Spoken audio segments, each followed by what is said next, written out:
How did early environmentalism clash with economics? Have you ever thought about how the fight for a healthier planet has challenged the way we think about money and resources? Early environmentalism clashed with economics in fascinating ways. This conflict arose as environmental issues became more visible, pushing back against traditional economic models that often prioritized profit over the planet. In the late 19th and early 20th centuries, classical economic theories emerged. These theories suggested that competitive markets could maximize social utility when conditions were ideal. However, they overlooked something important: externalities. Externalities are costs or benefits of economic activities that do not show up in market prices. For instance, pollution and resource depletion were often ignored.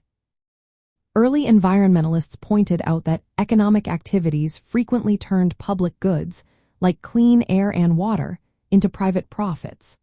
This led to a situation where society was not compensated for the environmental damage caused by businesses. This created a debt to nature, where the exploitation of natural resources harmed the very conditions necessary for social well-being. The focus on private gain in the economic system allowed businesses to externalize costs. This meant they could pollute or overuse resources without facing the consequences. The public ended up bearing the environmental costs, revealing a fundamental clash. Economics, as it was practiced, often failed to protect the public goods essential for human survival.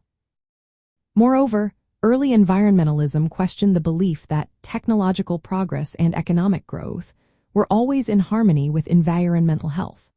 While some thinkers believed technology could solve these issues, many felt that increased productivity often conflicted with ecological limits. This tension highlighted the struggle between the desire for economic prosperity and the need for environmental conservation. The environmental crises of the 1960s, marked by pollution disasters and influential literature, intensified this clash. The public began to scrutinize the relationship between government and industries driven by self-interest. Environmentalism emerged as a movement opposing unchecked economic growth, advocating for policies that recognized environmental limits and the value of public goods. In essence, early environmentalism clashed with economics by exposing the shortcomings of economic theories that ignored environmental costs. It challenged the assumption that markets always serve the public interest and questioned whether economic growth could coexist with ecological sustainability. This conflict laid the groundwork for the development of environmental economics, a field that seeks to integrate ecological concerns into economic decision-making.